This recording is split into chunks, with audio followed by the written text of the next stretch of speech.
Hola a todos y todas, ¿cómo están? Bueno, bienvenidas y bienvenidos a Neurociencias del Aprendizaje, una materia del ciclo curricular complementario en psicopedagogía que les brinda la Universidad Provincial del Sudoeste.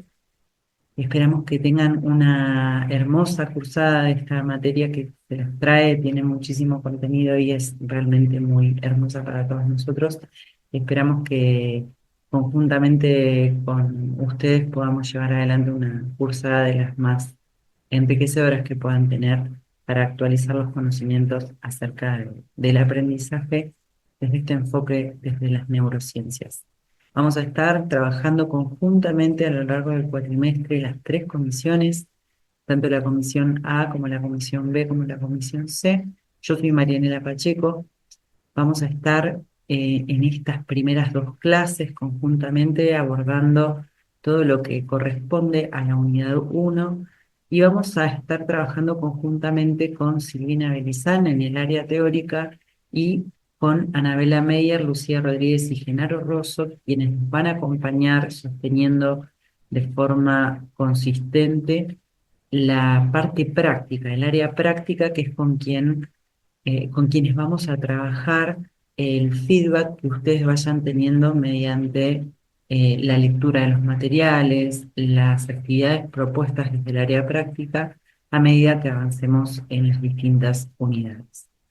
En este primer encuentro vamos a abordar el concepto de las neurociencias como campo disciplinar, su constitución, y vamos a realizar un breve recorrido histórico. Sabemos que tenemos un cuatrimestre y esto realmente es importante también que lo situemos históricamente porque es una disciplina que se conforma por varias disciplinas, tiene una historia y tiene un impacto en nuestra cotidianidad, por lo cual es importante conocer los fundamentos básicos y los métodos de investigación que se implementan e inclusive estudios que se utilizan en la actualidad por médicos conocidos por todos nosotros y que trabajan conjuntamente con nosotros, como lo son los neurólogos, eh, que abordan eh, todo este aspecto del sistema nervioso más en un nivel de estructura fisiológico, pero que está mediatizado por todos los conocimientos que históricamente se han ido desarrollando en este campo de las neurociencias. Bienvenidas y bienvenidos nuevamente, espero que tengan una hermosa cursada y vamos a continuar con los objetivos de la guía número 2 correspondiente a la clase número 1. Los objetivos de esta clase es que ustedes logren realizar este breve recorrido histórico de las neurociencias para entender los fundamentos básicos de este campo de estudio y que puedan conocer de qué manera arribamos a los métodos de investigación y a las herramientas que actualmente utilizan los profesionales que trabajan desde este enfoque. Para eso les vamos a pedir que como actividad de feedback puedan completar el cuestionario que va a estar en el campus, en las actividades prácticas disponibles para esta semana. Ustedes entonces, desde esta modalidad de distancia, que es el cómo vamos a trabajar, van a tener una guía de trabajo semanal, específicamente la guía 2, que corresponde a esta clase teórica que están apreciando, en donde van a tener especificados los objetivos, los contenidos y las actividades a desarrollar. A su vez van a tener que acompañar con la lectura obligatoria de los materiales didácticos de la unidad 1, de la página 4 a la 45, y hacia el final de la clase pueden inquietudes o dudas disiparlas de forma pública en los foros correspondientes a esta semana. Y al finalizar esta unidad van a tener la posibilidad de poder estas dudas o estas inquietudes que van surgiendo a lo largo del trabajo de esta primera unidad, disiparlas en la clase de consulta sincrónica a la cual pueden asistir en el día que especificaremos al finalizar esta unidad, esta primera unidad. Bien, la bibliografía obligatoria, como recién les había mencionado, va a ser desde la página 4 a la 45 de la unidad 1 de los materiales didácticos de neurociencias del aprendizaje. Esta clase se armó con esa bibliografía, más la bibliografía opcional que corresponde al libro de Carlos Blanco, Historia de la Neurociencia, y a esta edición de la Universidad de Guadalajara de Una mirada a las neurociencias de la neurona a la cognición.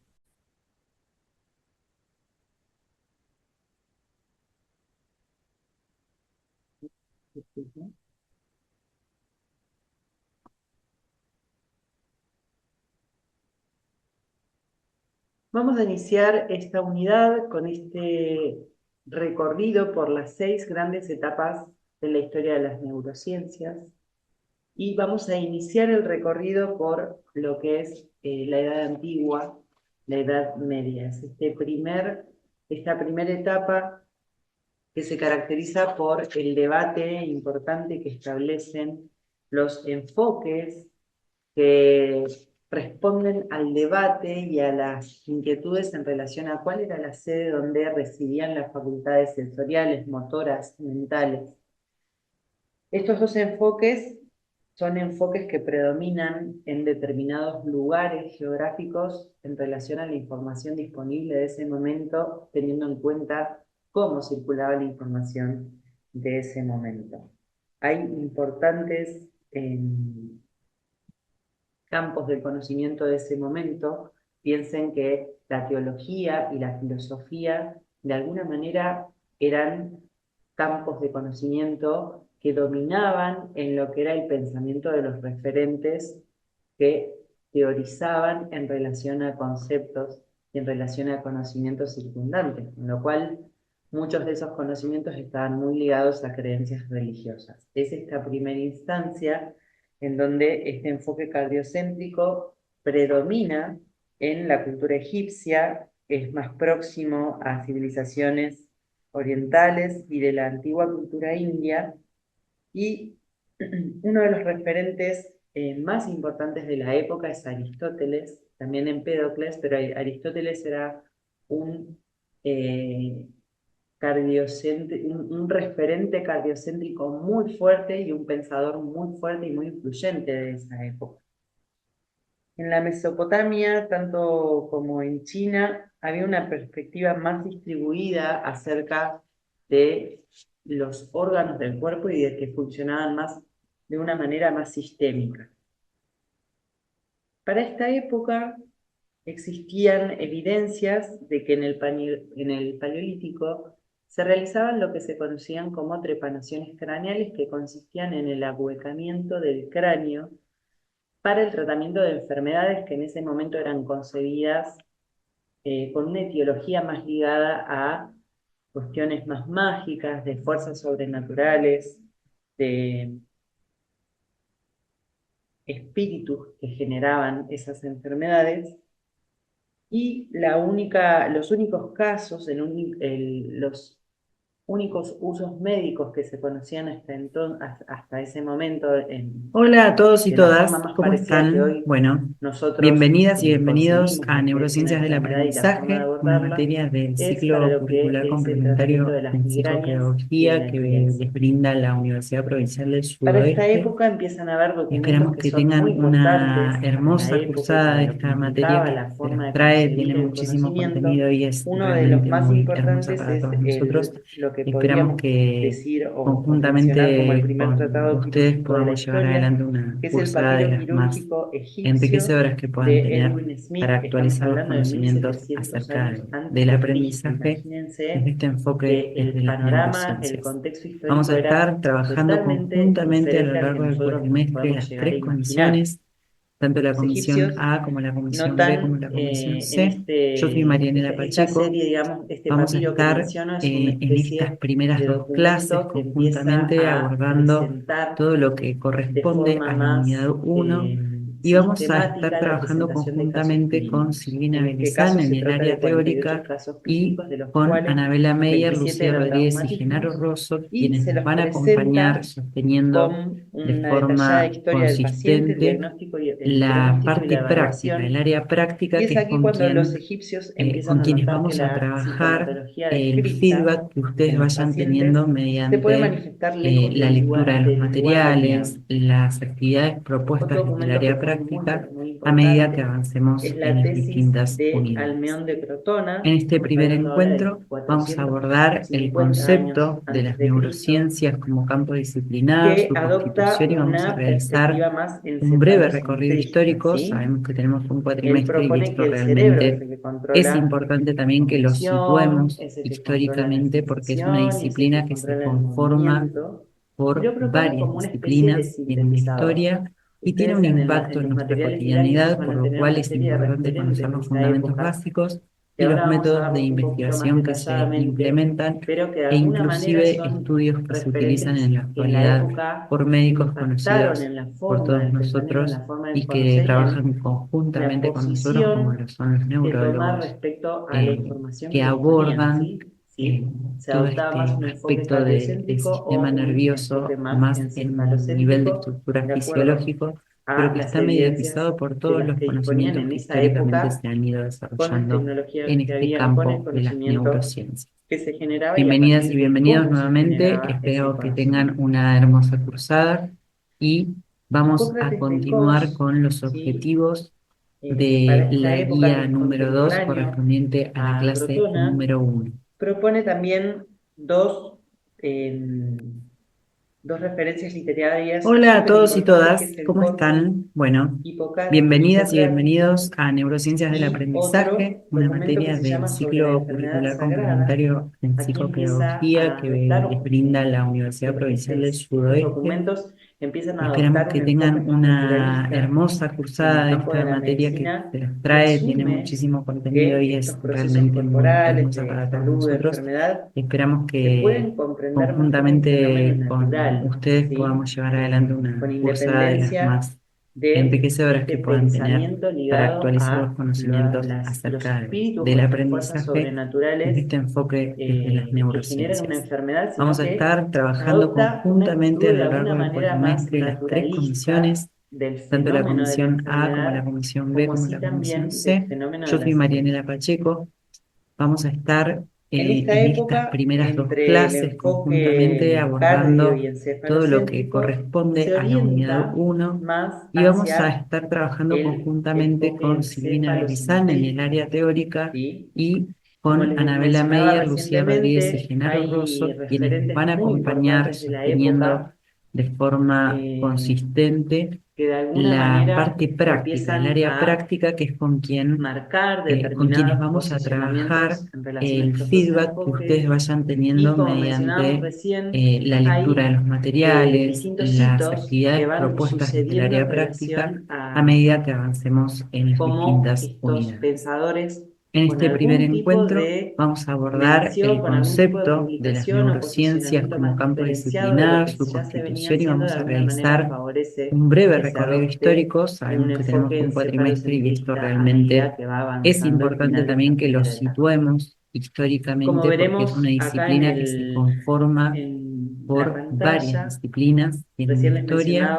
y mencionaba a tiene un Hipócrates impacto de en nuestra Cos con cotidianidad, por lo cual es estos importante conocer dos los fundamentos grandes básicos referencias y los métodos bibliográficas de en donde investigación que se empieza a implementan diferenciar e la inclusive teología estudios que se de utilizan la en la ciencia, actualidad empieza por de médicos alguna manera a conocidos por separar todos y a nosotros poder y que diferenciar trabajan conjuntamente el con nosotros, fenómeno de como la lo son los enfermedad como un neurólogos, fenómeno eh, natural, que abordan como si fuese un todo enfoque, este ¿no? Una aspecto perspectiva, una del forma de sistema pensar el nervioso fenómeno. más en un nivel de estructura fisiológico, pero que está mediatizado por todos los Almaón de conocimientos que Crotona históricamente se han ido es quien desarrollando les en mencionaba este que campo de tanto las la cognición, la neurociencias. sensación y el movimiento los Bienvenidas y bienvenidos concibe nuevamente. como Espero que tengan una una especie hermosa de cursada y sintetizador en el vamos a cerebro y continuar las con los sensaciones. objetivos Y algo que de es muy la guía interesante de número su 2 propuesta es que correspondiente a la clase número distingue 1. dos operaciones diferenciadas, que es el sentir y el entender. ¿Sí? Acá aparece la percepción y la comprensión como operaciones diferentes. ¿Sí? Después, un pensador muy importante, un filósofo muy referente de la época, que es Platón, publica su famosa obra de la República, en donde propone que el alma se divide en tres partes. ¿Sí? Él menciona que lo racional en el cerebro, la energía o la parte emocional en el corazón y lo apetitivo en el hígado. Y propone lo que conocemos como dualismo platónico, esta relación de alma y cuerpo. Vamos a saltear a Aristóteles, porque Aristóteles era un pensador eh, cardiocentrista a ultranza, ¿sí? En este contexto, y era uno de los pensadores más influyentes de esa época. Vamos a retomar acá a Calcedonia, que es discípulo de Praxágoras.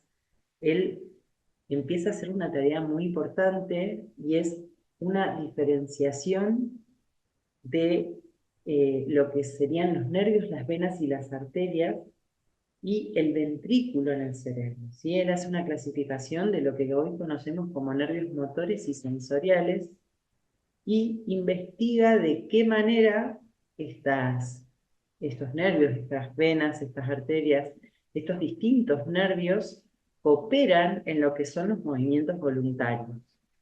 Y Galeno de Pérgamo es un pensador, un referente también del encefalocentrismo, que observa que los nervios, estos nervios que Erófilo de Calcedonia empieza a diferenciar y a clasificar en motores y sensoriales, observa que estos nervios se dirigen desde el cerebro y desde la médula espinal hacia los órganos periféricos, ¿sí? Y verifica que son necesarios para la contracción muscular, que es lo que Erófilo de alguna manera ya empezaba a sospechar, ¿no? En esta investigación de cómo cooperaban estos nervios motores y sensoriales a los movimientos voluntarios de los músculos.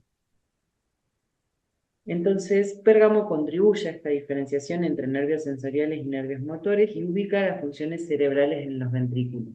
De alguna manera, estos últimos dos pensadores tenían un trabajo muy cercano y, como les mencionaba anteriormente, Aristóteles, el gran filósofo Aristóteles de esta gira, era un cardiocentrista radical, ¿sí? Él defendía el corazón como la sede de las funciones superiores y asignaba al cerebro el rol de un refrigerador de fluidos del corazón. Sus discípulos fueron Praxágoras de Cos y Diocles, que ellos lograron, a pesar de ser discípulos, dar otro giro y dar otro lugar al conocimiento diferente al que Platón tenía.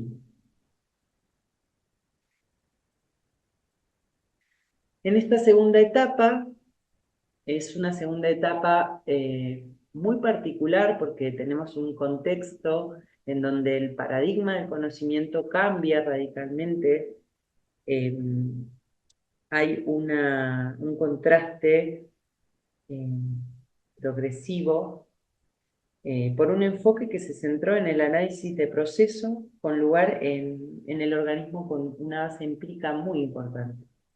Acá tenemos una época en donde empiezan las enseñanzas del pasado de alguna manera a cuestionarse. Empieza en el Renacimiento y en la Edad Moderna la aparición de métodos científicos que pretenden conformarse y constituirse bajo una forma sistemática de abordar el conocimiento para poder conformarse como leyes de conocimiento, permitiendo de esta manera convertir un modelo para el método científico y conformar leyes, ¿sí? Matemáticas y rigurosas que de alguna manera permitan un enfoque más riguroso para poder ser predictivo y poder conformar modelos de los comportamientos de los fenómenos. ¿Sí? Entonces la comprensión del conocimiento está muy ligado a cómo abordo yo eso que quiero conocer. En esta época, eh, todos los supuestos que habían carecían de una metodología de contraste experimental. Y tanto Copérnico como Galileo, como Kepler, como Newton, fueron referentes, ¿sí? De esta época porque de alguna manera empezaron a cuestionar conocimientos que anteriormente se creían. Copérnico, por ejemplo, desafía fuertemente la visión geocéntrica del universo y propone que en vez de la Tierra ser el centro del universo, propone que los planetas giraban en realidad alrededor del Sol, ¿sí? Y propone lo que se conoció después como heliocentrismo. Kepler lo que hizo es también, basándose en observaciones precisas de los movimientos planetarios, desarrolla leyes de movimientos planetarios, ¿sí? Que enfatizan esta teoría heliocentrista que propone Copérnico.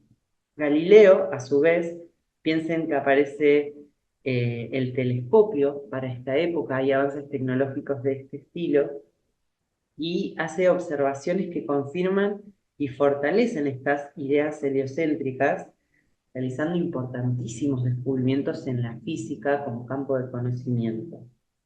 Ni hablar de Newton, que Newton formula leyes de movimiento, principalmente la ley de gravedad, que sienta bases importantes para lo que se conoce hoy como la física moderna.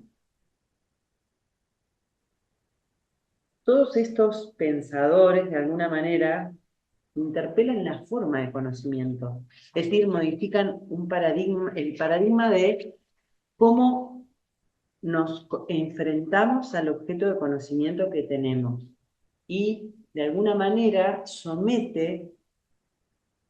a, somete la pregunta acerca de la verdad, ¿no?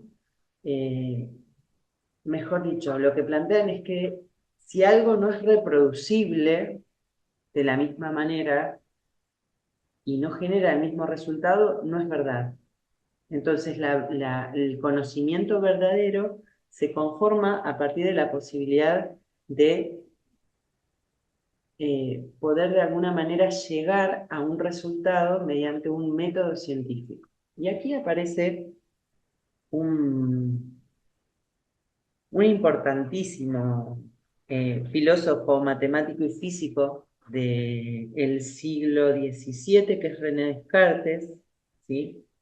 René Descartes ya presume un vínculo entre la mente humana y el cerebro y alude que el comportamiento de alguna manera es regulado a partir de la relación entre mente y cerebro y propone el dualismo cartesiano. Y a la vez establece la glándula pineal como sede física donde se gobiernan los movimientos del cuerpo, ¿sí? Él propone que el corazón calienta la sangre como una máquina térmica y hace que el fluido se traslade desde el cerebro a un conjunto determinado de nervios. Y ese flujo de líquido hace que los músculos se hinchen y ahí se produzca el movimiento, ¿sí? Entonces, él explicaba de esa manera lo que se conoció como teoría fisiológica cartesiana. Para esta época, el artista Leonardo da Vinci, que todos conocemos, inyecta cera líquida caliente en el interior de las cavidades y logra por primera vez un modelo tridimensional del sistema ventricular, ¿sí? Es algo parecido a lo que vamos a ver más adelante del proyecto Conectoma, después lo vamos a ver más adelante, pero de alguna forma, eh, mediante sus conocimientos sobre arte, en esto de eh, poder pensar a las venas y a las venas, las arterias, como vacías, se las llena y se obtiene de alguna forma un modelo tridimensional que permite pensar, ¿no?, en este sistema ventricular.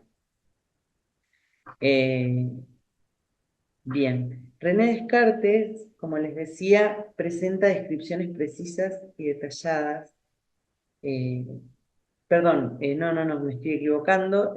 Quería referirme a Andrea Berzelius, que establece también una obra súper importante que se llama De Humani Corporis Fabrica, que es una de las obras más importantes de la historia de la anatomía, principalmente, que modifica de alguna forma las enseñanzas médicas y las concepciones anatómicas previas.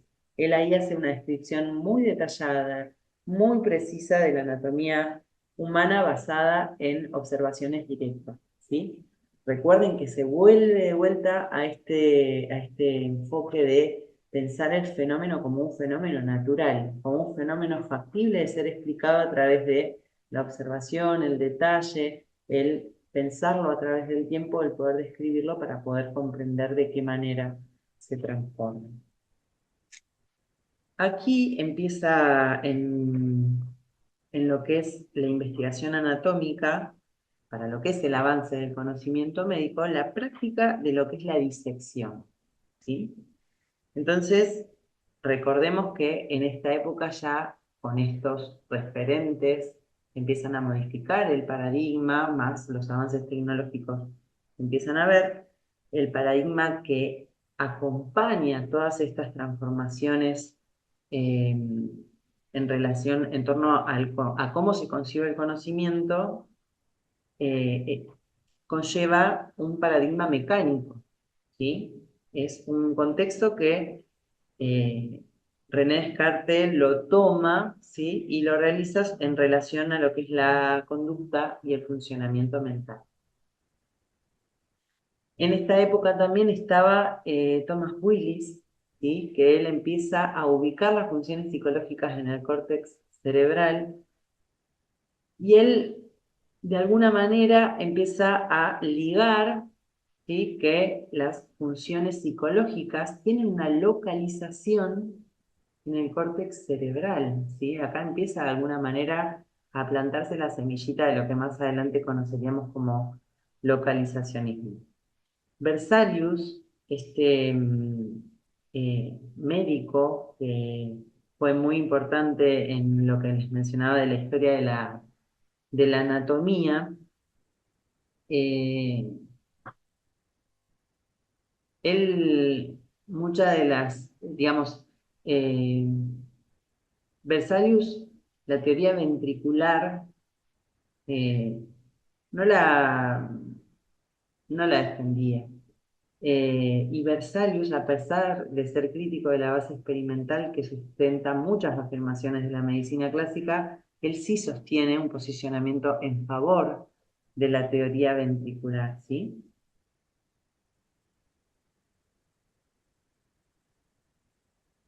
Hacia finales del siglo XVIII, ¿sí?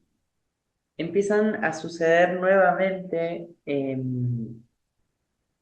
movimientos a nivel de tecnología, movimientos a nivel de eh, conocimientos y movimientos a partir también del paradigma de cómo se concibe el conocimiento, y empieza de alguna manera a desterrarse la idea de estos espíritus animales, pero ya de una forma más concreta, luego de un primer experimento que realizó un holandés, Jan Swammerdam, que marca de alguna forma metodológicamente las eh, formas de concebir anteriormente las afirmaciones. Y entonces lo que hace es somete experimentalmente esas afirmaciones que se realizaban.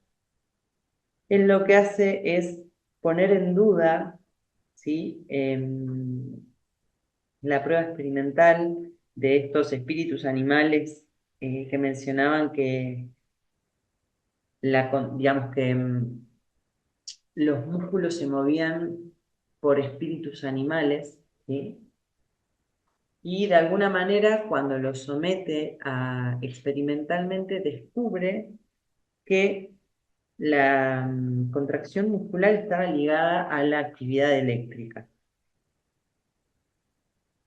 Marca entonces, como les mencionábamos, piensen que estamos acá ya en siglo XVII, finales del siglo XVIII, estamos en el siglo de las luces, donde el paradigma de la electricidad estática generada por máquinas y la posibilidad de guardar esa energía para después administrarla y suministrarla para determinadas funciones, es el paradigma que acompañaba a este holandés que somete experimentalmente las aseveraciones de estas fuerzas, estos espíritus animales que de alguna manera controlan el movimiento. Un siglo después, un profesor de anatomía muy conocido que se llama Luis Galvani, él puede y llega a lograr, llega a demostrar experimentalmente que en la relación entre los nervios y el músculo efectivamente interviene un componente eléctrico. Junto a su esposa Lucía y a su sobrino Giovanni, notan que las ranas, cuando recién fallecen, reaccionan cuando están recién muertas, frente a la actividad eléctrica ambiental, se contraen sus extremidades. Entonces lo que hacen frente a esta observación es conectar el nervio ciático de una rana recién muerta con el propio músculo y sucedía que el movimiento en contracción muscular sucedía sin necesidad de electricidad externa, ¿sí? Bueno, esto fue una gran novedad, digamos, de la época, fue muy importante y este descubrimiento es muy notorio para la expansión del campo de la electrofisiología neuronal. Aparece Volta, que es lo que sugiere es que la existencia de la actividad eléctrica de los nervios se debía a la utilización de dos metales distintos, y Galvani sostenía en que en realidad la fuente de electricidad se encontraba dentro del mismo animal. Y para ese entonces, en este debate de si la fuente de electricidad estaba en el animal o se encontraba frente a la utilización de dos metales distintos en los nervios, aparece Alexander von Humboldt que replica los experimentos de Galvani en esto del paradigma de replicar, de someter las verdades a metodológicamente lo experimental y concluye que en realidad existen ambos fenómenos y existen simultáneamente. El de la electricidad, tanto de que la fuente se encuentra en el animal como de que la electricidad tiene un origen bimetal. Es lo que actualmente nosotros conocemos en lo que es el fenómeno interno de cómo los seres vivos que dotan de un sistema nervioso y de un sistema muscular, el flujo de corriente eléctrica se produce en relación al curso de especies catiónicas de dos metales, lo que conocemos actualmente como lo que es la bomba sodio-potasio. Ese es el origen bimetálico al que refería Alexandro Volta, ¿sí? Y que más adelante vamos a retomar porque en este momento era solo un debate y si bien Alexander von Humboldt replica y de alguna forma eh, valida estos dos posicionamientos y los relaciona, todavía no se sabe con mucha precisión de qué manera esto realmente es así o no. Luego ingresamos a lo que es la cuarta etapa, que estamos hablando ya de mediados del siglo XIX, ¿sí? Es una etapa eh, de mucho movimiento, de mucho conocimiento refutado, sometido a lo que es el método científico, y empieza a aparecer para esta época, se empiezan recién a esbozar acerca de lo que es la función en torno a un debate muy importante entre localizacionistas y holistas, ¿sí?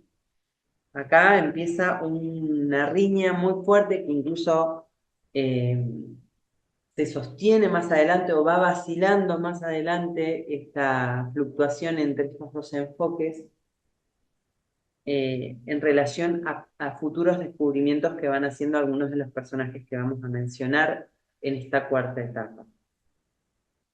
Al inicio del siglo XIX aparece este señor que vemos acá abajo, que se llama Franz Joseph Gall. Él era un referente de la frenología, ¿sí? En esta época aparece este personaje con la frenología, de alguna forma criticando una práctica de ese contexto, que era la fisiognomía, que consistía en suponer que rasgos de la personalidad eran la resultante de rasgos físicos, ¿sí? En esta época, otorgar naturaleza a determinadas facultades eh, eran tomadas como verdad, ¿sí? Eran como, pero eran aseveraciones que se hacían en lo que hoy conoceríamos como portación de cara, ¿no? Bueno, ese es medio raro, ¿no? Bueno, en esta época eso se llamaba fisiognomía. Joseph, eh, Joseph Gall eh, acusa a la fisionomía de acientífica e ingenua, pero de alguna manera empieza a caer en lo mismo que critica. ¿Sí? ¿Por qué? Porque él realizaba una cuidadosa inspección del cráneo, se llamaba craneoscopía. Es un procedimiento en donde lo que hacía es observar con mucha precisión, con mucho detalle, las prominencias y protuberancias y las mediciones precisas del cráneo, y lo caracterizaba con características de las personas, ¿sí? Era como si fuese una especie de documentación de cómo era la persona y cómo era la fisonomía, el detalle, las medidas de su cráneo. Utilizó un método muy riguroso porque realmente fue muy detallado y muy específico en el método. Se trataban de observaciones, pero no estaban al servicio de la verdad, sino de ideas preconcebidas. Con lo cual apareció un personaje que es el que observamos aquí, que es Pierre Florence. Él somete las hipótesis eh, de Joseph Gall, de las hipótesis frenológicas, a una rigurosa metodología científica. Es un Pierre Florence fue muy importante, digamos, y fue un, un pensador de la época que fue muy influido por las ideas cartesianas, por el método científico, por la aplicación del método científico para llegar a la producción del conocimiento, y es uno de los que de alguna manera eh, hace nacer, ¿sí? Lo que es la corriente masolista, ¿sí? Él lo que concebía es que el cerebro es un conjunto homogéneo, sin diferenciaciones funcionales. Pero piensen que en esta época todavía no habían las tecnologías y las herramientas que hoy conocemos, pero él sí, de alguna manera, lo que menciona y lo que establece, formula, es una teoría que se llama teoría de campo agregado, en donde menciona que la actividad mental unificada es sostenida a través de un cerebro que funciona de modo global y unitario. Y aquí es donde se inaugura lo que les mencionaba del movimiento holista, que de alguna forma más adelante se retoma esta posición.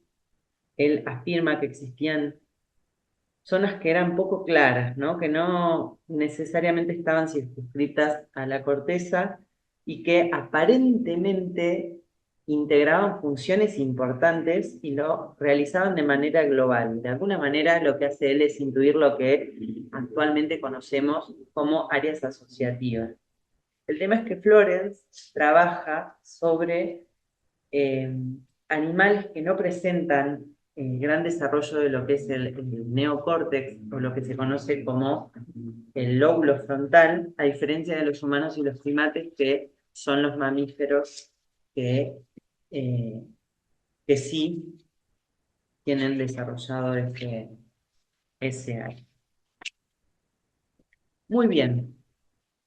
Como les mencionaba, este pensador, Florence, eh, como les mencionaba, esto de que él trabajaba con animales y trabajaba desde el uso de la electricidad para explorar, ¿sí? Bajo este método más experimental, em, las características eh, de los efectos de la motricidad en la sensibilidad y el comportamiento. Lo que hacía era realizar lesiones a los animales y describir de alguna forma el impacto. Descubre también lo que actualmente se utiliza en medicina como anestesia, ¿sí? Cuando describe las propiedades del cloroformo y del acetato de cloruro, y plantea una teoría moderna de la función cerebral, que es esto de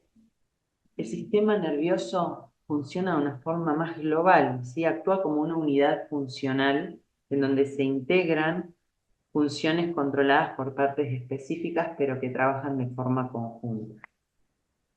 Aquí entonces tenemos un debate muy acalorado entre lo que son los localizacionistas y los antilocalizacionistas, ¿sí? Es un debate en torno a la ubicación y a la funcionalidad de la actividad mental que dura un montón de tiempo y que de alguna manera, de acuerdo a los conocimientos que iban sucediendo en la época, la balanza se inclinaba hacia una posición o hacia otra.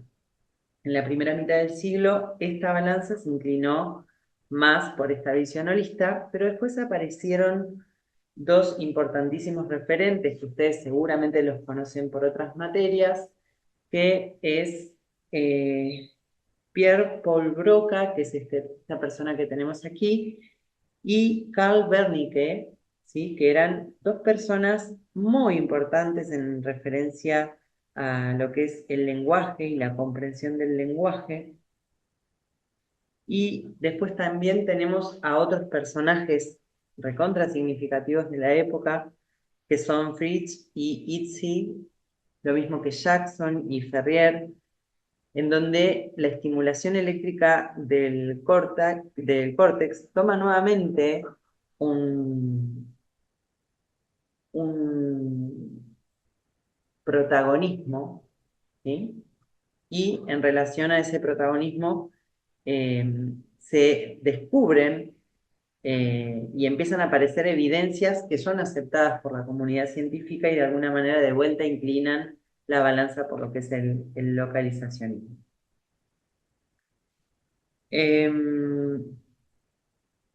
Durante el siglo XIX la psicología, ¿sí? y la psiquiatría experimentan también notables progresos, ¿sí? con la presentación de casos clínicos de referentes importantes como Jean-Martin Charcot, Sigmund Freud y Brenda Milner, ¿sí? Y hacia los años 60 del siglo XIX empieza a haber un importante debate en relación a si el nivel de inteligencia estaba vinculado a lo que es eh, el volumen cerebral, ¿sí?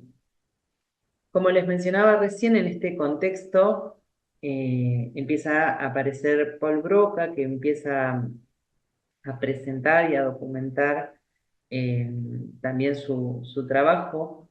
Él recibe a un paciente que fue muy conocido, un paciente, una persona de 51 años, que es muy conocido comunitariamente como el paciente TAN.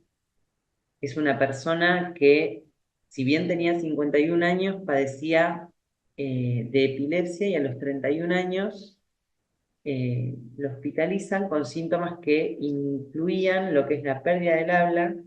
Es una persona que parecía comprender el lenguaje bien y oía bien, pero no podía hablar, ¿sí? Tenía una parálisis del hemicuerpo derecho y gangrena en la pierna derecha.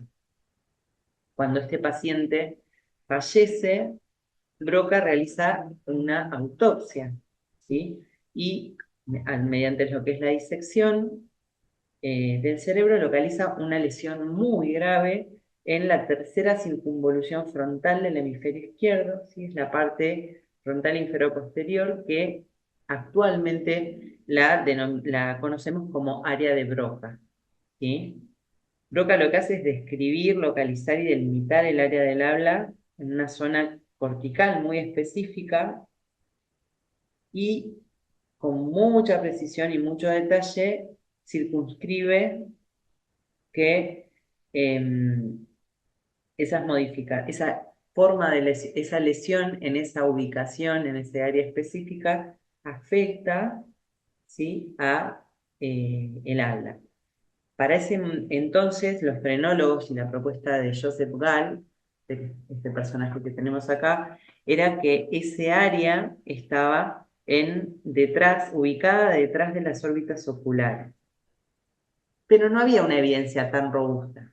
Y Paul Broca lo hizo de una forma tan detallada y tan específica que luego continúa, además de este paciente, digamos, empieza a partir de esa experiencia con el paciente tal, empieza a documentar con muchísima más precisión los estudios de casos clínicos que maneja y a raíz de confirmar estas relaciones de la pérdida del habla con el daño cerebral en el lóbulo frontal izquierdo, empieza a desarrollar su tesis, que se llama Hablamos con el hemisferio izquierdo, en donde de alguna manera empieza a hablar de lo que es la dominancia cerebral.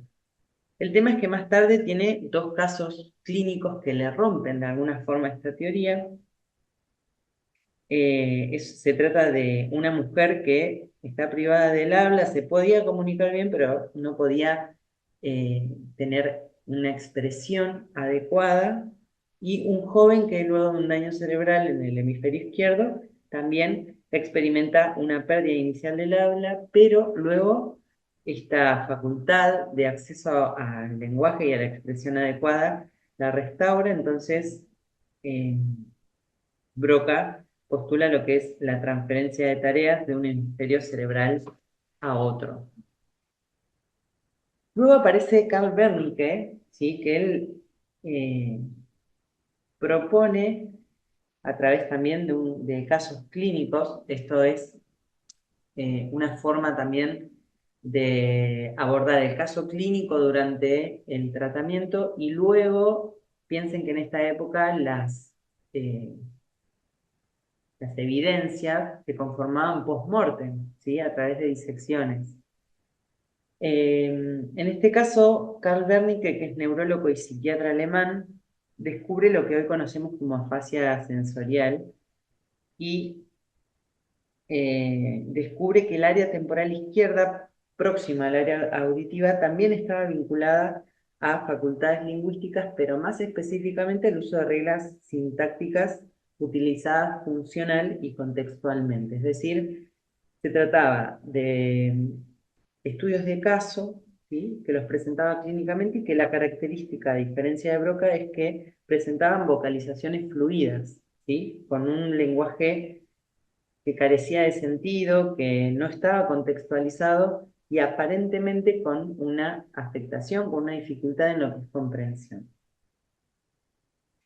Estas localizaciones corticales que proponen tanto Broca como Wernicke renuevan de vuelta el auge del enfoque localizacionista, y Hitz y Fritsch también empiezan a trabajar en relación a lo que es la función motora, ¿sí?, y a localizar y documentar esos hallazgos como evidencia, y de esta manera elaboran lo que es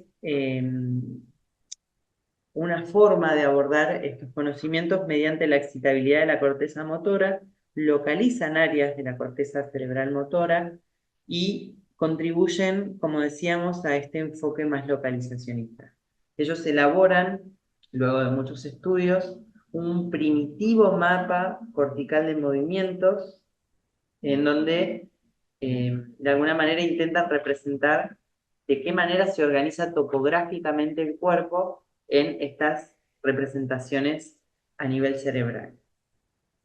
Un médico británico para esta misma época, que se llama John Huggins Jackson, está más o menos en relación a esta misma temática, y lo que menciona es que el control cortical de la función motora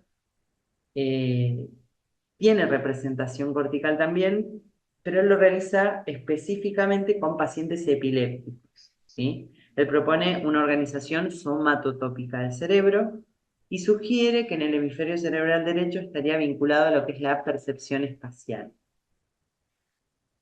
Más adelante, un discípulo de él, de Jackson, que es David Ferrier, replica los estudios de Hitz y Fritsch, pero con monos, ¿sí? Con otros animales también como perros, gatos, conejos y chacales, y los somete a procedimientos experimentales, lesiones corticales y estimulación eléctrica cerebral para identificar las áreas sensoriales de las cortezas y entre ellas descubre la auditiva primaria, ¿sí? Así que para esta época, en este descubrimiento, él lo publica en una obra, realiza una obra que se llama The Functions of the Brain en 1876 y 2 años después Jackson, junto a otros dos grandes referentes de la época, fundan la primera revista, que es una revista muy prestigiosa que se llama Brain, y empiezan a aparecer estos espacios de divulgación científica para publicar justamente obras en torno a compartir y a sociabilizar el conocimiento disponible de las distintas épocas. Tenemos luego la quinta etapa que sucede hacia finales del siglo XIX, como les mencionábamos recién, finales del siglo XIX, y tenemos la quinta etapa. Esperen que se me hizo un poquito de lío acá. Acá estamos. La cuarta y la quinta etapa son muy difíciles de distinguir porque empiezan a aparecer justamente con el avance de las tecnologías como cambios muy vertiginosos.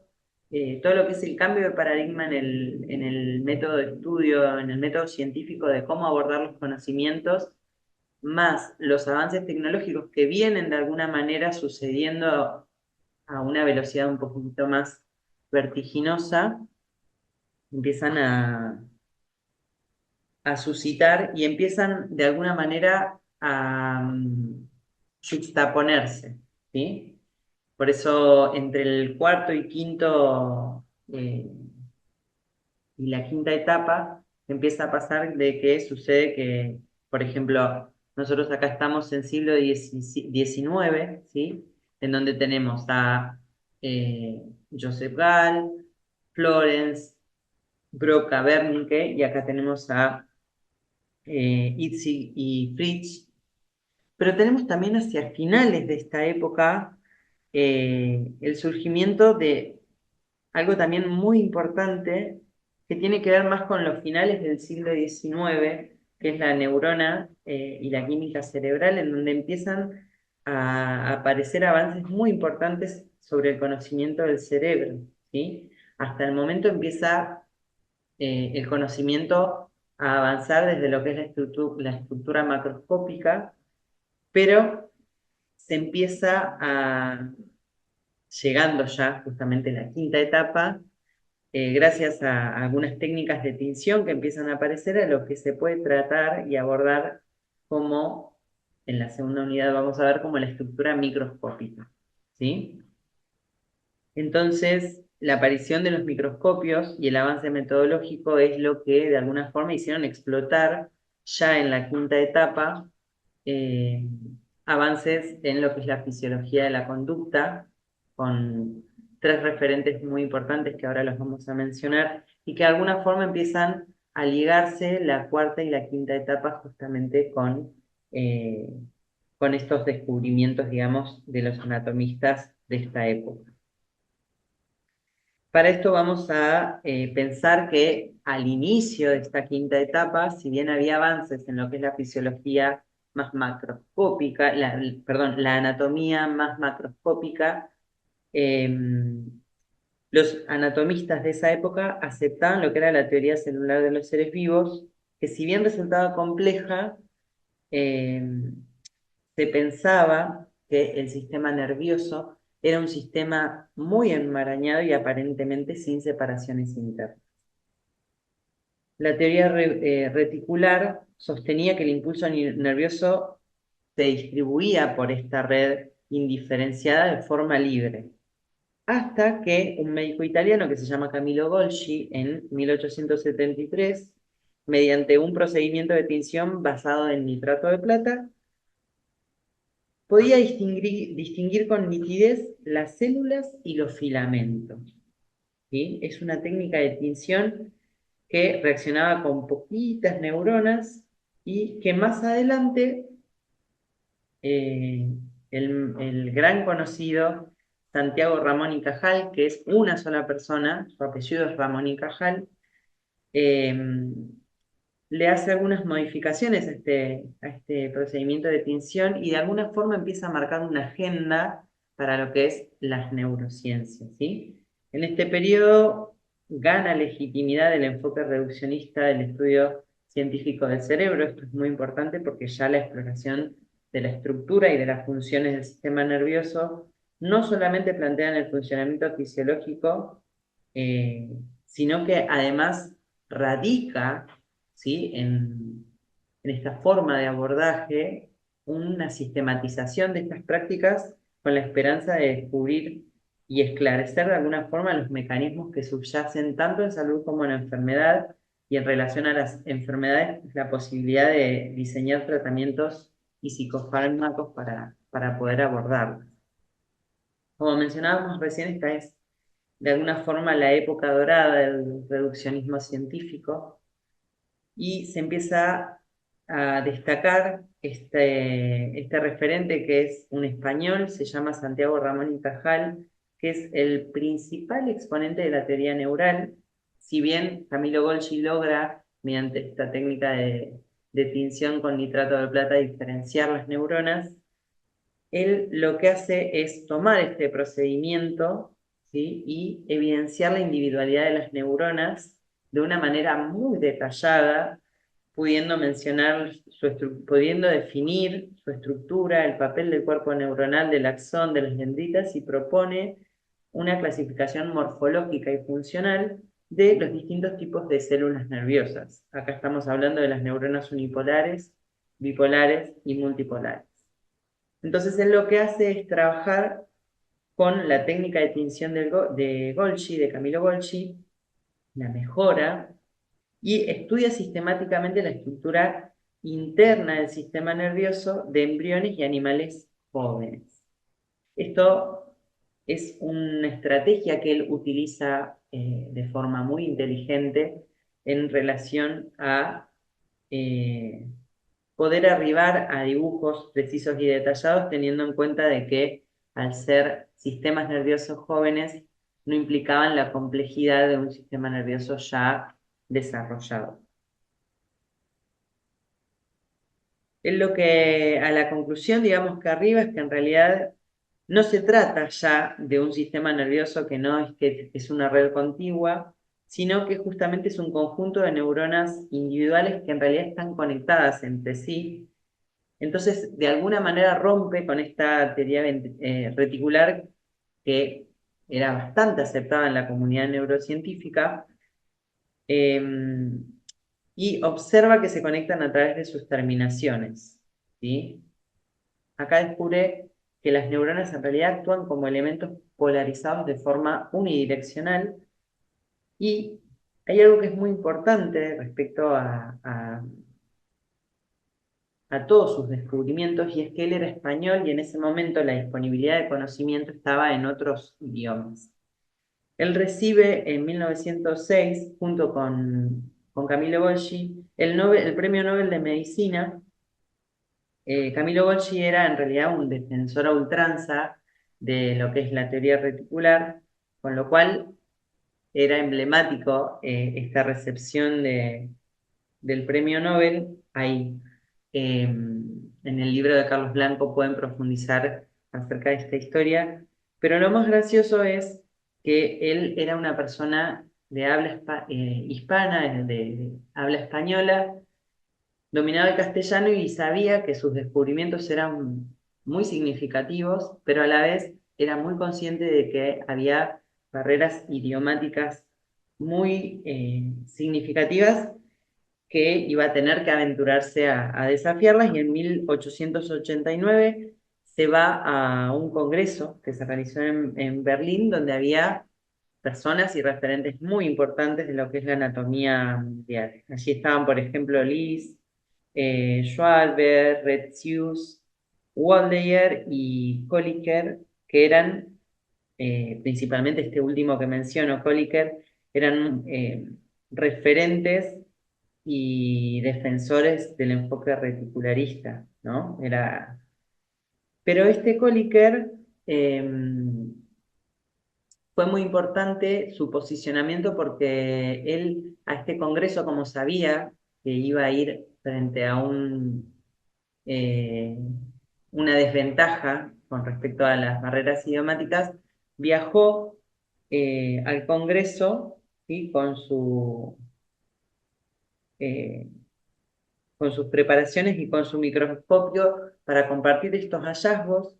Y Kolliker fue uno de los principales referentes que, frente a las evidencias, logró posicionarse del lado del conocimiento, ser lo suficientemente humilde para poder modificar su posicionamiento en relación a la verdad y a las evidencias que Santiago Ramón y Cajal venía a compartirles, y sin vacilar en abandonar públicamente este posicionamiento frente a la teoría reticular, favoreció muchísimo la difusión de los hallazgos eh, de Santiago Ramón y Cajal, que de alguna manera establece lo que hoy conocemos como la estructura del sistema nervioso, determina la doctrina de la neurona y nos enseña un montón al respecto de estos descubrimientos de la época.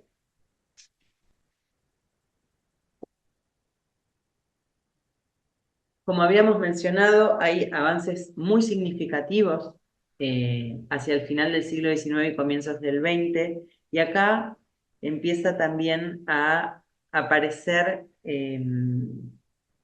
personajes muy significativos como Hermann Ebbinghaus, ¿sí? Que en 1885 empieza a realizar trabajos en lo que es la medición de aprendizaje y memoria en humanos.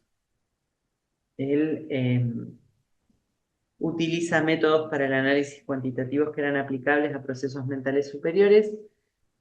Aparece Thorndike con el conexionismo, en donde trabaja también aprendizaje y memoria en sujetos animales, utiliza el ensayo-error y la ley del efecto, ¿sí? Son referentes de esta época que de alguna manera, digamos, empiezan a mostrar cómo es posible medir estas facultades cognitivas como el aprendizaje y la memoria.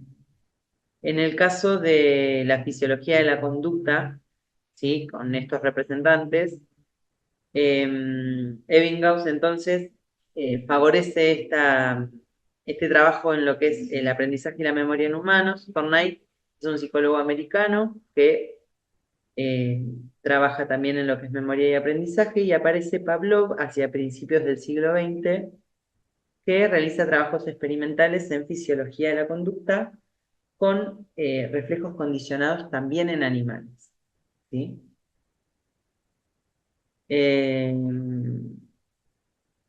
bien, fíjense que hay un montón de avances en lo que es la anatomía, el conocimiento de la anatomía macroscópica y microscópica, que afecta las esferas de conocimiento de otros campos disciplinares como lo son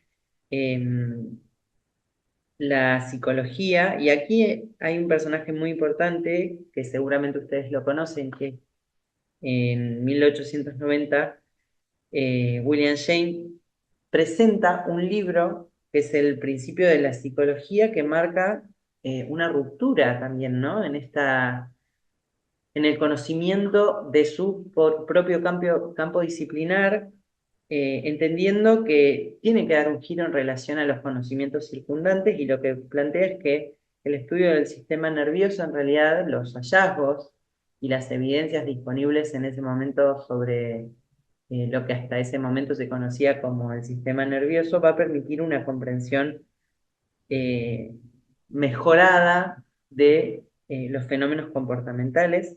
Y en esta obra, en Principios de la Psicología, propone conceptos muy importantes como lo que es el flujo de conciencia, emoción, hábito y voluntad.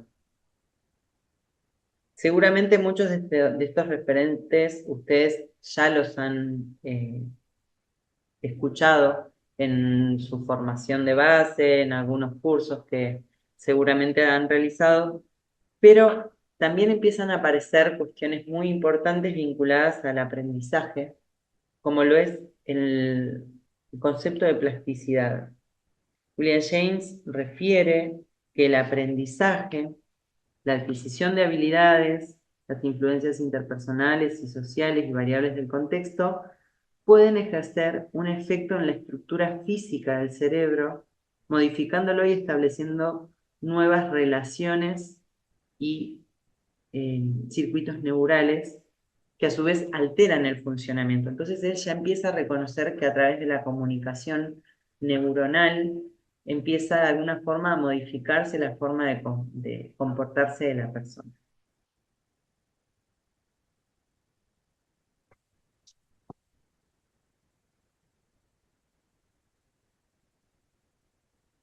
Acá hay algo que no estoy mencionando, ¿sí? Pero que ustedes sí lo pueden profundizar en lo que es la lectura de esta quinta etapa, ¿sí? Que es el descubrimiento del potencial de acción. Esto es de qué manera frente al estímulo la neurona reacciona, ¿sí? Esta presencia del estímulo, la despolarización como una primera instancia, la repolarización y el periodo refractario para volver a lo que es el estado basal. Y se formula lo que es la hipótesis iónica y la teoría química de la transmisión sináptica, que es las neuronas, que es un debate que va a suceder a continuación, se comunican de forma eléctrica o química, ¿sí?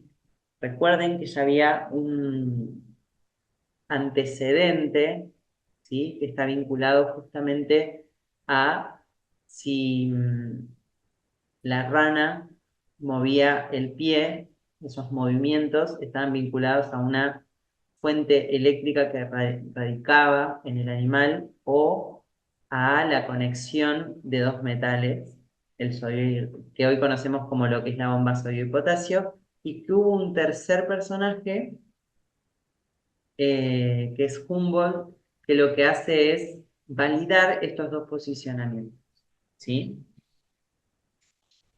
Muy bien. Bueno, como verán, a medida que va avanzando las neurociencias, nos vamos acercando a lo que es el siglo, el siglo XX, ¿sí? En donde ya aquí empiezan a aparecer un avance metodológico y tecnológico que escala a una velocidad eh, ya demasiado avanzada. Entonces los cambios acá son muchísimo más vertiginosos, ¿sí? Acá la investigación humana para observar el cerebro avanza un montón con lo que son las técnicas de neuroimagen y con los registros neurofisiológicos. Acá los hitos significativos del siglo XX incluyen justamente de qué manera se integran estos conocimientos en campos de conocimiento más complejos, ¿no? A preguntas más complejas requerimos herramientas más complejas y integración de miradas, integración de abordajes, integración de posicionamientos para poder de alguna manera pensar de forma más compleja y dar un salto cualitativo a las respuestas que estamos dando a esos problemas que se nos están planteando de forma compleja. Entonces, en la actualidad la neurociencia se presenta como un campo eh, interdisciplinar, como un espacio en donde convergen justamente muchas disciplinas, como acá vemos la biología, la psiquiatría, la neurología, la psicología, la filosofía, y donde también, de alguna manera, nosotros pensamos más en anatomistas, en médicos, en biólogos, en físicos, en electrónicos, en ingenieros, en informáticos, en matemáticos, que de alguna manera dan soporte a todas estas cuestiones más vinculadas desde lo macro a lo micro. Piensen que estamos hablando desde lo macro, que involucra todo lo que es comportamientos y procesamiento de la información del entorno, hasta lo micro, que estamos hablando de genética, eh, comportamiento más químico, neuronal. Entonces, es un campo muy vasto, ¿sí?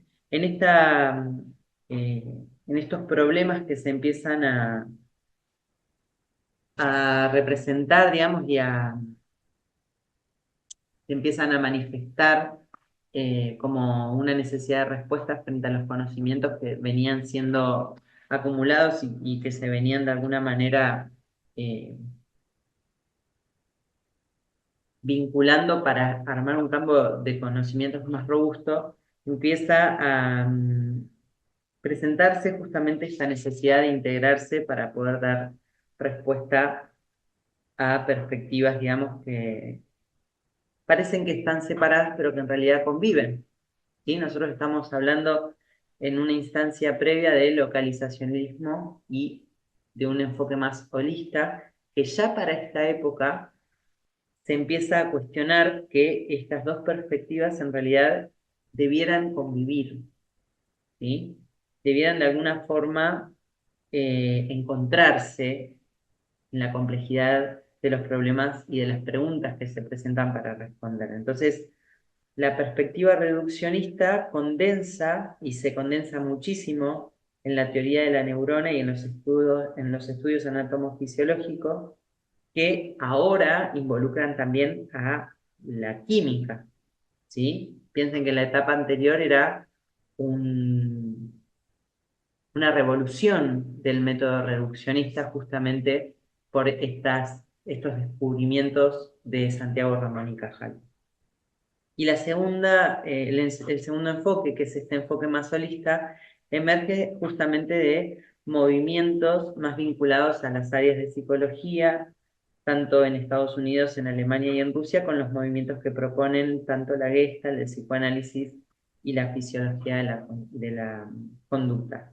Lo cual, la apertura del uso de una metodología holística en la exploración del sistema nervioso y del psiquismo ya es algo que requiere justamente de la integración de estos dos enfoques. Entonces, para la época del siglo XX, las primeras décadas, se empiezan a descubrir la existencia de neurotransmisores, ¿sí?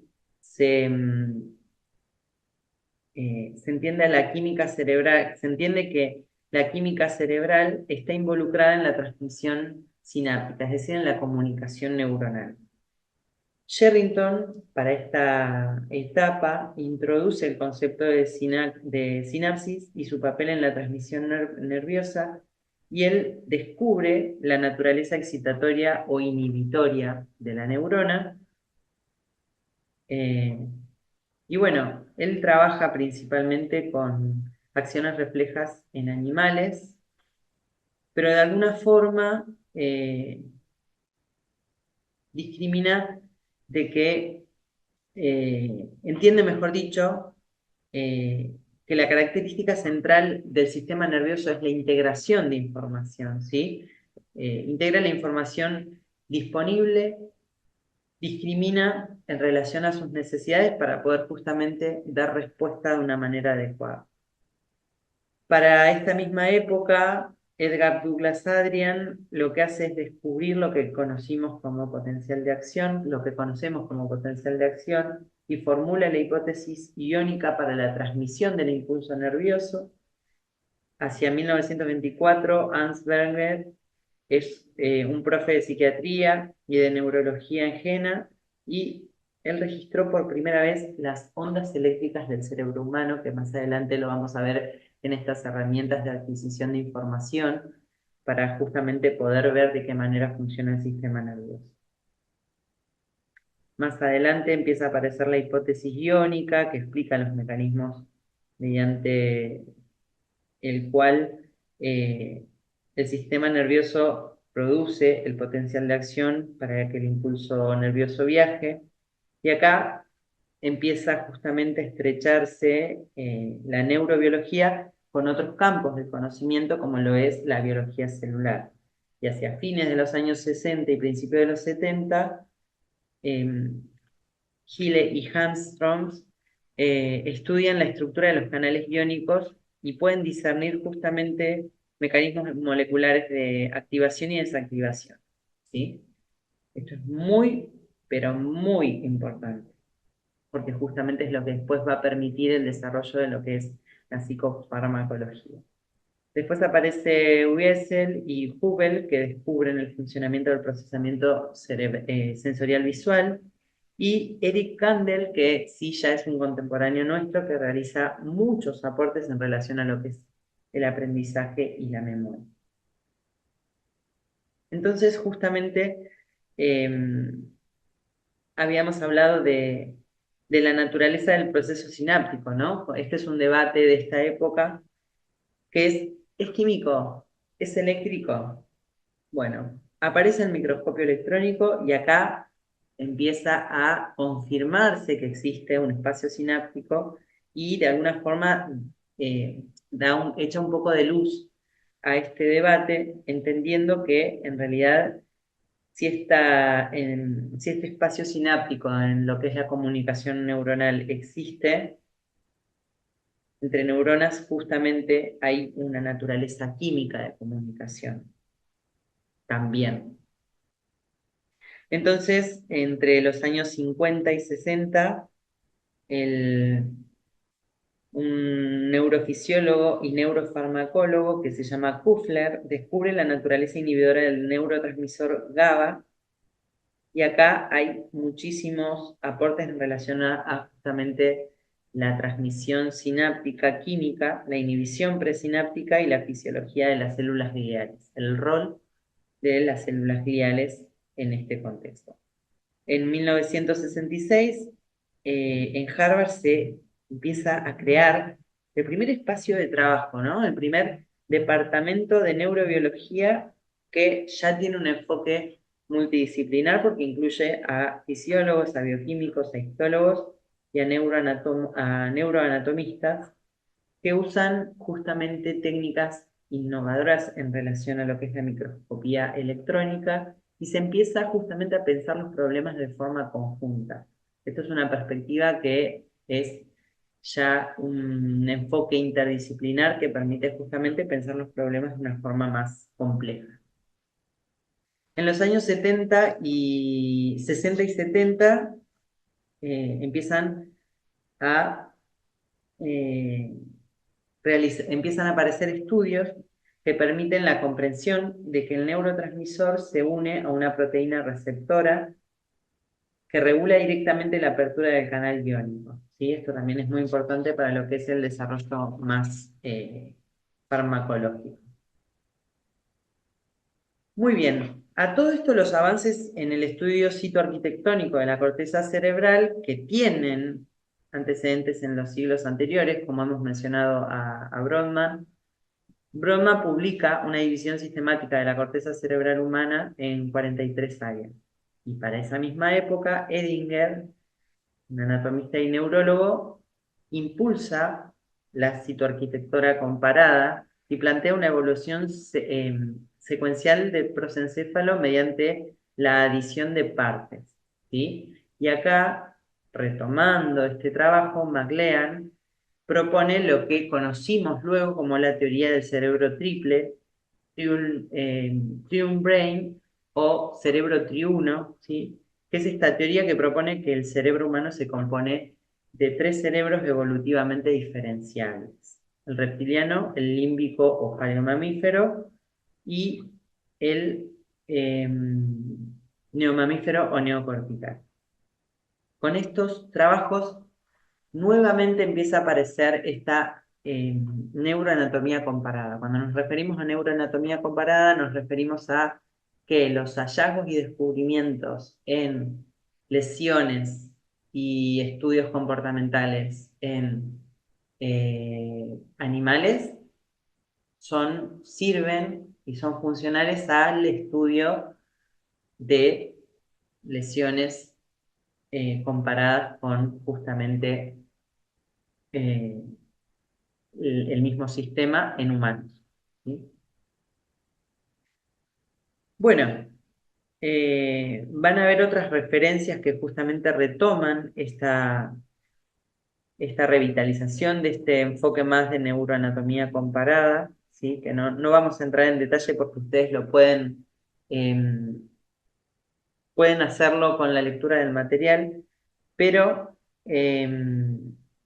sí existen, digamos, simultáneamente cambios muy importantes con estos conocimientos en lo que son el campo médico, es más específicamente de neurocirugía, porque empiezan a haber procedimientos novedosos en lo quirúrgico, ¿no? Entre ellos lo que conocimos como lobotomía, o también se conoce como leucotomía prefrontal, ¿sí? Es un procedimiento protagonizado principalmente por Antonio Egas Moniz, ¿sí? Aplica esta técnica como un tratamiento para lo que es la esquizofrenia.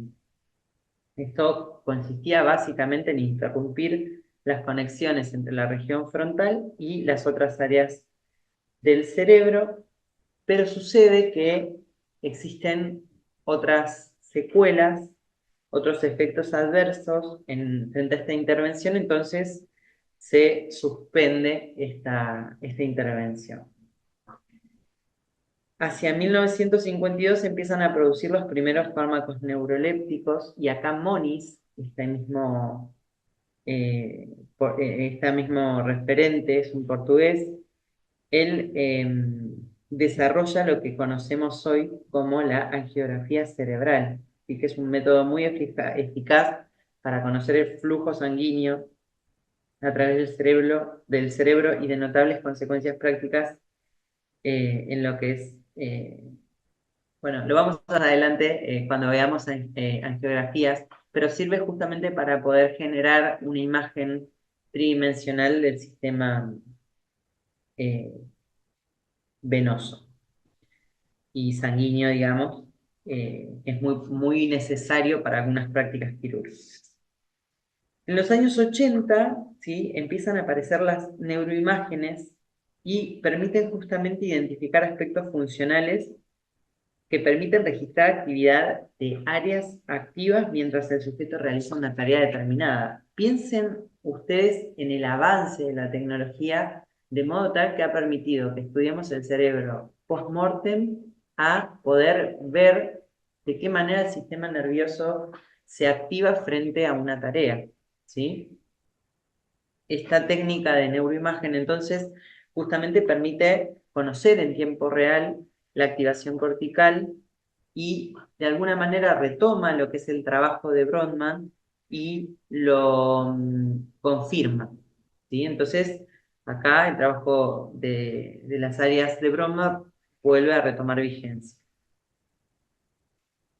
Muy bien, hasta aquí vemos que el planteamiento reduccionista de alguna forma tiene que empezar a moverse hacia otro lugar porque justamente hay avances, ¿sí? En otra área muy importante que es el estudio del neurotrofismo. ¿Sí? El estudio del neurotrofismo justamente permite una comprensión de los procesos que conducen a lo que es la diversidad funcional e identifican de la mano de Levi Montalcini y Cohen, que identifican un factor de crecimiento neuronal y refuerzan de alguna forma una hipótesis neurotrófica, ¿sí? Esto lo que significa es, lisa y llanamente, que existe un programa latente de muerte neuronal que es lo que causa lo que conocemos hoy como apoptosis.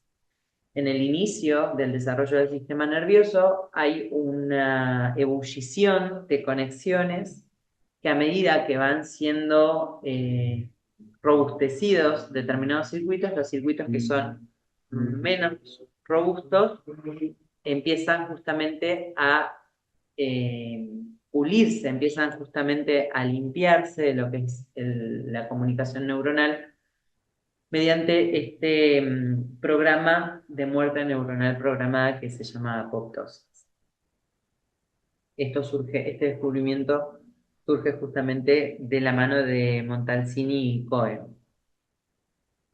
Bien, en 1962 hay una creación muy importante que es un programa de investigación en neurociencias en el Instituto Tecnológico de Massachusetts. Y es Francis Smith quien convoca a científicos interesados justamente en la comprensión de las bases cerebrales que sostienen los comportamientos y las facultades mentales superiores, entendiendo de que había que modificar la forma de pensar el problema justamente adoptando un enfoque más transversal que superara lo que hasta el momento se venía haciendo y la forma en que se venía trabajando justamente para responder a los problemas. Entonces lo que hace es convocar a físicos, a biólogos, a médicos y a psicólogos, entre muchos otros eh,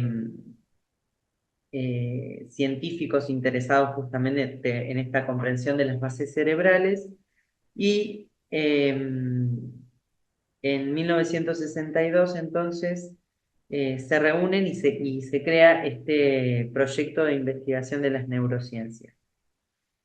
Este, este programa, ¿sí? En 1969 publican el libro de Neurociencias, un estudio de programa, perdón, un programa de estudio, que es un libro que se considera, digamos, como el acta fundacional de las neurociencias, ¿sí?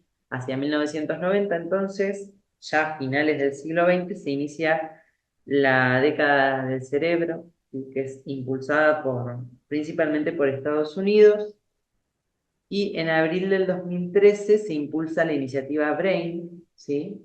Que es eh, un un programa que básicamente impulsa lo que son las colaboraciones internacionales en torno a las investigaciones del sistema nervioso y del cerebro. Tiene principales países como colaboradores como Reino Unido, Japón, Francia, Alemania y China, que se suman en estos proyectos de gran envergadura, y hay uno que es muy importante que se llama Human Genome Project, que tiene el objetivo de determinar los pares de bases que componen el ADN humano y de identificar y mapear y secuenciar todos los genes del genoma humano desde el punto de vista tanto físico como funcional.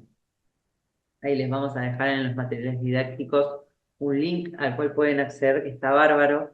Si bien está en inglés, recuerden que tienen la función del traductor para poder acceder a los conocimientos con lo que hasta ahora los modelos de lenguaje nos facilitan.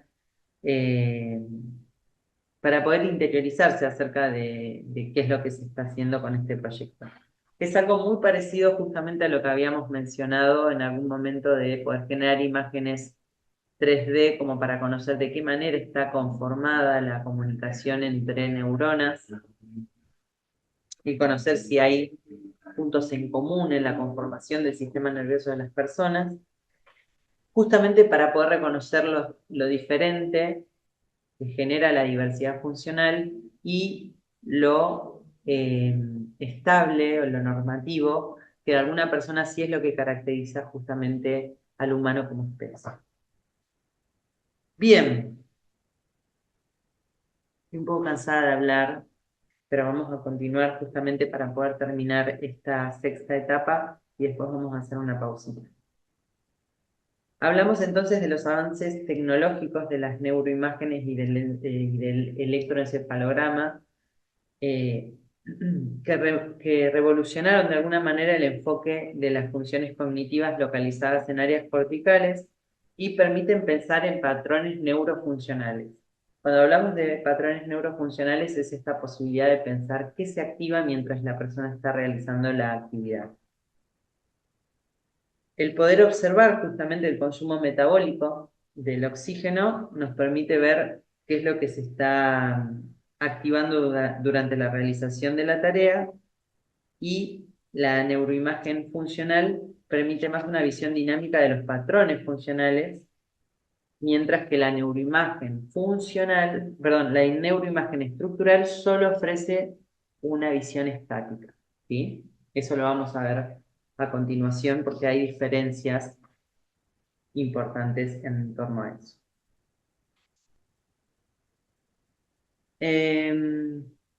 Justamente lo que mencionábamos recién de estos cambios tecnológicos que sucedieron de una forma muy voraz en este último tiempo, muy veloz, el concepto de área cerebral localizada, el famoso localizacionismo, ha ido variando y se ha ido modificando y trasladando hacia el concepto de función cerebral, luego al sistema funcional complejo y más recientemente a lo que es redes neuronales. Piensen que justamente la posibilidad de acceder a nuevas tecnologías, a nuevos métodos, a nuevas formas de análisis de datos, nos permiten de alguna manera, digamos, poder tener herramientas más ajustadas a las problemáticas que se nos presentan. Contemporáneo nosotros, por ejemplo, tenemos avances exponenciales en lo que es la revolución estadística de las ciencias del comportamiento, lo que más específicamente aborda lo que es la neurociencia computacional, la inteligencia artificial, la robótica y la conectómica, que son las áreas que actualmente se encuentran como muchísimo más eh, en boga y con una necesidad con una demanda mayor en torno a la resolución de problemas ligados a las inquietudes justamente de conocer cómo funciona el sistema nervioso.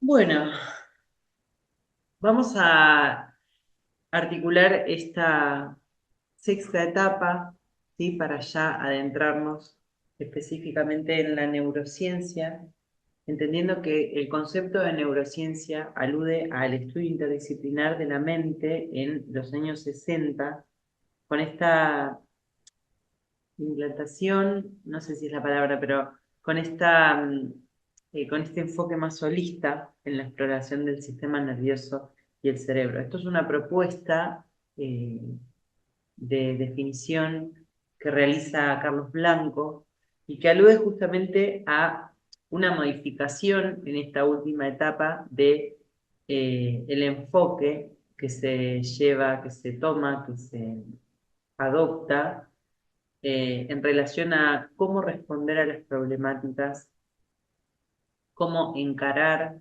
la forma de generar el conocimiento, cómo dar respuesta a las problemáticas más complejas y eh, de alguna manera cómo se llegó justamente a ese enfoque holista en relación a todas las adquisiciones conceptuales y conocimientos previos que se realizaron, por lo cual justamente en la intención de conocer el cómo percibimos, el cómo actuamos, el cómo pensamos, el cómo aprendemos, el cómo recordamos, tiene una relación directa con lo que son los fundamentos de la neurociencia, que tiene de alguna forma, digamos, una agenda de estudio eh, más vinculada justamente a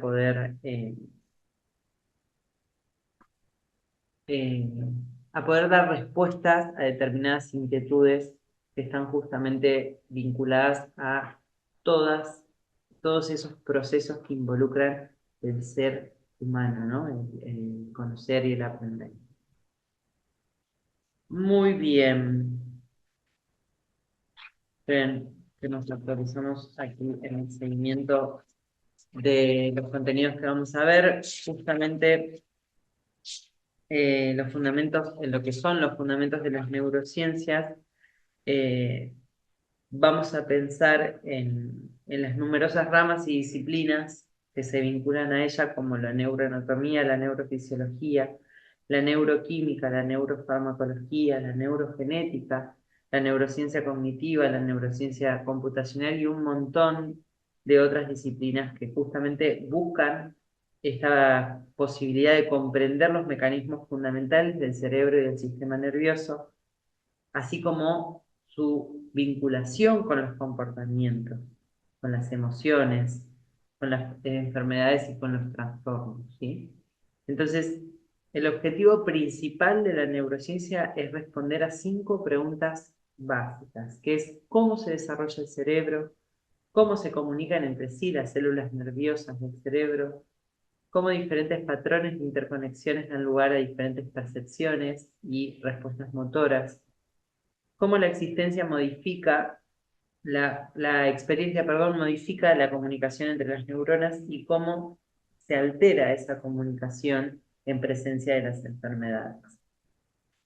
Entonces, en estos fundamentos básicos se incluyen justamente los siguientes aspectos, que es la estructura del sistema nervioso, el conocimiento justamente más macroscópico del cerebro, la médula espinal, los nervios periféricos y las células nerviosas, las neuronas que los componen. Aquí se investigan cómo se organizan estas estructuras y de qué manera se comunican. Así también cómo así también la función neuronal, ¿sí? La posibilidad de comprender cómo funcionan las neuronas y las células principales del sistema nervioso, cómo transmiten y procesan información a través de señales eléctricas y químicas. Se implica comprender lo que es la plasticidad cerebral, como esta capacidad del cerebro justamente para cambiar y adaptarse en respuesta a la experiencia y al aprendizaje. ¿Cuáles son los mecanismos que soportan la plasticidad neuronal y cómo influye en la formación y modificación de conexiones entre circuitos neuronales? Asimismo, la neurotransmisión, en el estudio de las sustancias químicas que transmiten señales de una neurona a otra, ¿sí? Eh, comprender los sistemas y circuitos cerebrales como circuitos específicos eh, que son responsables de diversas funciones, ¿sí? Cómo se organizan, cómo funcionan estos sistemas y cómo procesan la información sensorial, cómo regulan el movimiento, cómo controlan las emociones. Y yendo más hacia lo global, la cognición y el comportamiento, que es justamente cómo este sistema nervioso que tenemos procesa la información y genera funciones cognitivas como la percepción, la memoria, el lenguaje, la atención, la toma de decisiones, eh, de qué manera, digamos, el sistema eh, va armando las posibilidades variadas, ¿no? Del funcionamiento de estas funciones cognitivas y justamente cómo el cerebro influye en el procesamiento de la experiencia subjetiva. Muy bien, vamos a continuación a interiorizarnos, ¿sí?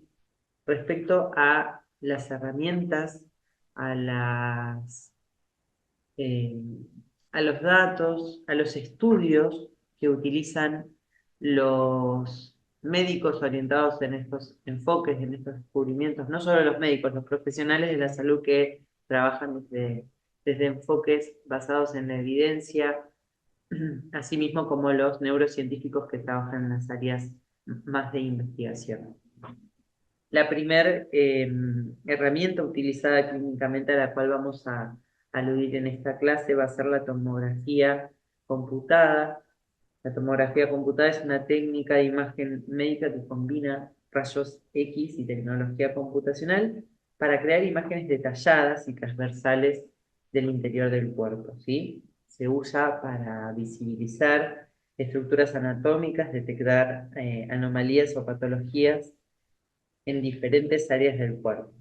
Es un escáner básicamente en forma de anillo, un escáner de rayos X, toma múltiples imágenes, como ven ahí en la imagen que pueden observar, toma múltiples imágenes desde distintos ángulos y se combina justamente con un software de computadora que crea con estas imágenes una imagen tridimensional y detallada de las estructuras internas. Este estudio básicamente se utiliza para identificar tumores, lesiones y fracturas, evaluar trastornos neurológicos como hemorragias, lesiones traumáticas, tumores cerebrales. También se utiliza para detectar y controlar enfermedades cardiovasculares, como también para evaluar órganos internos como el abdomen y el tórax. Utilizada principalmente por personal médico para el diagnóstico y planificación del tratamiento. Dentro de las ventajas es que permite identificar con claridad tejidos y estructuras internas. Es un estudio de rápida adquisición. La desventaja es que hay una exposición a radiación y eh, en algunos estudios específicos suele también solicitarse con contraste intravenoso, lo cual hay personas que pueden, frente a esta situación, presentar reacciones alérgicas. Es un estudio costoso y no siempre está esta tecnología disponible en los distintos lugares de nuestro país. Después tenemos la resonancia magnética nuclear, que como vemos a continuación, el tipo de adquisición se realiza de forma similar a lo que observamos en la imagen izquierda, y la obtención de la resonancia magnética es similar a la imagen 16 que vemos a la derecha. Esta es una técnica de imagen médica que, a diferencia de, de la tomografía, utiliza campos magnéticos y ondas de radio para generar imágenes detalladas de los tejidos internos del cuerpo, ¿sí? Se basa justamente en el comportamiento de los átomos frente a la presencia del campo magnético. Hay una representación interna del sistema nervioso mucho más detallada, tiene una resolución más alta que la tomografía computada, con lo cual las imágenes justamente de los órganos internos, los músculos, las articulaciones y los tejidos blandos son mucho más detallados y ayudan un montón a detectar enfermedades y lesiones de tejidos blandos principalmente. Es un estudio del cerebro que también sirve para detectar anomalías neurológicas como tumores cerebrales y esclerosis múltiple. Permite evaluar las lesiones en huesos, articulaciones y tejidos conectivos y obtener imágenes de vasos sanguíneos, detectar anormalidades como por ejemplo angiografía por resonancia magnética nuclear. Tiene una alta resolución, como dijimos, para imágenes de tejidos blandos y estructuras internas. Lo bueno es que no utiliza radiación ionizante. Lo único que tiene como desventaja es que es un estudio más largo, es un estudio costoso y debe excluir ciertos dispositivos y objetos metálicos justamente por la exposición a lo que es el campo magnético. Luego tenemos la tomografía por emisión de positrones. Es una técnica de neuroimagen que permite determinar el nivel de actividad metabólica de los distintos lugares del cerebro. Eh, no permite, si bien permite eh, determinar el nivel de actividad, no tiene mucha precisión ni permite observar la estructura, digamos, cerebral con claridad, ¿sí? Es una versión, en lo que es la versión común de la tomografía por emisión de positrones, la persona se tiene que inyectar 2-desoxiglucosa, ¿sí? Que es una sustancia que eh, entra en las células que son más activas, y al no metabolizarse, justamente se acumulan en las células hasta que decae, ¿sí? El isótopo radioactivo. Entonces lo que va a hacer es va emitiendo positrones, y lo que hace el equipo del tomógrafo por emisión de positrones es detectar justamente la procedencia de las partículas. Muestra entonces los niveles de actividad de distintas regiones de esta sección, y los niveles de actividad están indicados justamente por distintos colores. Ustedes ahí en la imagen de la derecha, que sería cómo, en qué, digamos, la imagen resultante de la tomografía por emisión de positrones, lo que ven en color rojo son las zonas de mayor activación en contraste con el resto de las zonas. Hay otro procedimiento de la tomografía por emisión de positrones que consiste en inyectar agua radiactiva. La realidad es que es un estudio que se utiliza justamente, eh, se utiliza pero no se utiliza con mucha frecuencia, ¿sí? Es una técnica que no ha tenido muchísima, eh, digamos, muchísimo uso. Sobre todo porque, bueno, existe también la resonancia magnética funcional, que esto, por ejemplo, justamente alude, digamos, al nivel de actividad metabólica, ¿sí? En la tomografía por emisión de positrones. Y la resonancia magnética funcional utiliza y visibiliza la actividad cerebral en tiempo real mientras una persona está realizando una tarea real. Entonces, compite de alguna forma eh, la tomografía por emisión de positrones con la resonancia magnética funcional. La resonancia magnética convencional, recuerden que es una resonancia que es estática, que no da información acerca de las zonas de activación a lo largo del tiempo. La resonancia magnética funcional, sí. Eh,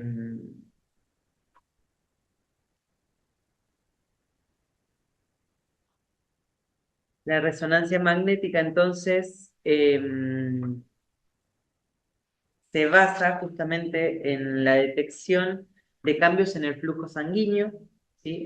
Toma, digamos, el nivel de oxígeno de las distintas áreas del cerebro para identificar en dónde se encuentra la actividad neuronal frente a la tarea que está expuesta la persona y permite estudiar justamente la actividad cerebral asociada a procesos cognitivos como memoria, atención, lenguaje y toma de decisión. Ayuda a comprender justamente mecanismos más subyacentes en trastornos, por ejemplo, como la depresión y el trastorno de espectro autista y la esquizofrenia.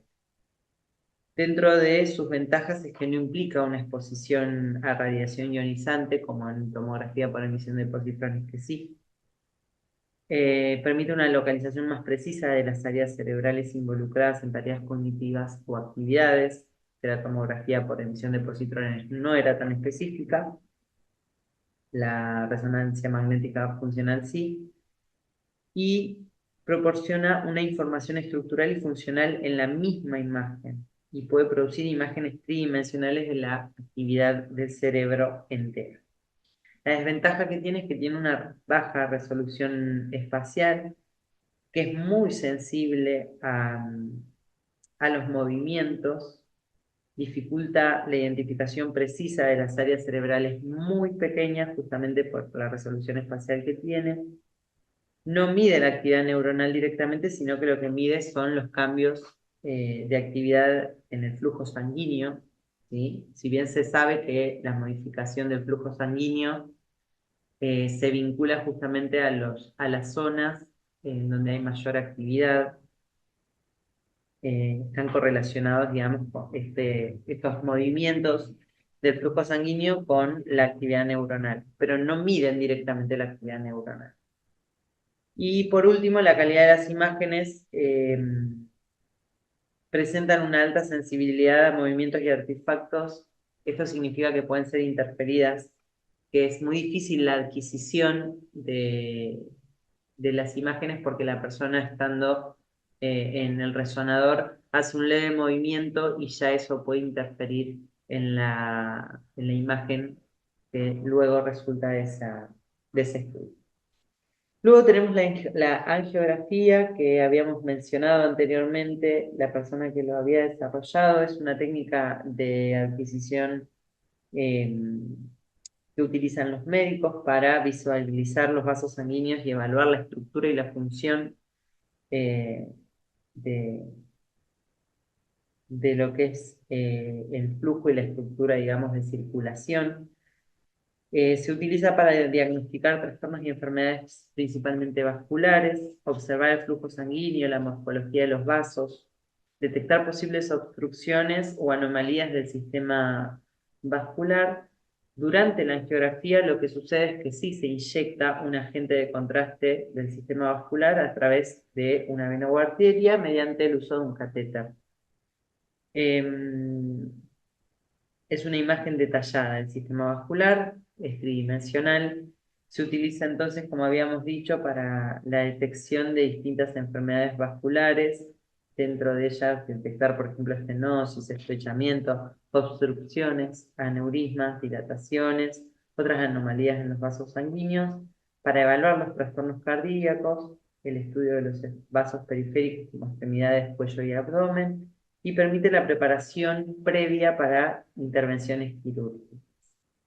Es muy directa y muy detallada la estructura y la función de los vasos sanguíneos, cómo se visibiliza, digamos, su estructura y morfología, y permite una detección muy precisa de las anomalías vasculares. Proporciona información en tiempo real a los médicos en los procedimientos quirúrgicos, y la desventaja es que es una técnica invasiva justamente por la inserción del catéter para inyectar el contraste que se utiliza justamente en esta técnica. Tiene una preparación previa y una recuperación posterior. La geografía es esta que ven en esta imagen. La electroencefalografía, que como verán es una técnica que lo que hace es medir la actividad eléctrica del cerebro. eh, Se utiliza mediante la colocación, mejor dicho, perdón, se logra mediante la colocación de electrodos en el cuero cabelludo en unas ubicaciones específicas, y se adquieren datos electroencefalográficos transformados, eh, la actividad eléctrica medida por los electrodos en informes como los que ven en la imagen 21, que es una electroencefalografía. Esas son las ondas eléctricas, que son distintas frecuencias como el delta, el teta, el alfa, el beta y el gamma, que proporcionan información acerca de los diferentes estados mentales y distintos niveles de actividad cerebral. Se utilizan para el diagnóstico de trastornos neurológicos como la epilepsia, los trastornos del sueño y algunas afecciones neurológicas. Y para el monitoreo general de la actividad cerebral se utilizan también para lo que es investigación científica y para la evaluación del tratamiento. La ventaja es que es no invasiva, tiene una muy buena resolución temporal y es una herramienta muy importante en el diagnóstico y seguimiento de la epilepsia.